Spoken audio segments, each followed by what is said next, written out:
మోక్షం చేయించినటువంటి దేవుడాన్ని వందనాలు.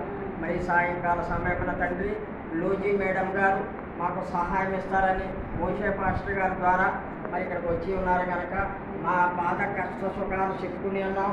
ఈ చిత్తమైతే ప్రభువా ఈ వార్త ఆ అమ్మగారి దృష్టికి వెళ్ళి ఆ అమ్మగారి మనసు మార్చి మాకు చేయవలసిన సకాలంలో చేసే అవకాశం లూజీ మేడం గారికి దయచేయమని, ఆ సహాయం మోషే పాస్టర్ గారి ద్వారా ఇచ్చేటట్టు సహాయం చేయమని, ఈ గుడి వచ్చిన వారిని దీవించమని తండ్రి ఇటువంటి సహాయం చేయించున్న ప్రతి వారిని కూడా దీవించి ఆశీర్వదించమని వేడుకొస్తున్నాం. అలాగనే తండ్రి అనాథులకు ఏది ఇచ్చినా అది నాకు ఇచ్చినట్లని మీ వాక్యంలో రాయబడే ప్రకారం మరి లూజీ మేడం గారు మాకు సహాయం చేయించడం ఇక్కడికి వచ్చి ఉన్నారు కనుక వారిని వారి కుటుంబాన్ని దీవించండి, వారు చేసే పరిచయం దీవించండి. అలాగనే మోషే గారు చేసిన పరిచయం కూడా దీవించండి, ఆశీర్వదించండి, వారి కుటుంబాన్ని దీవించండి.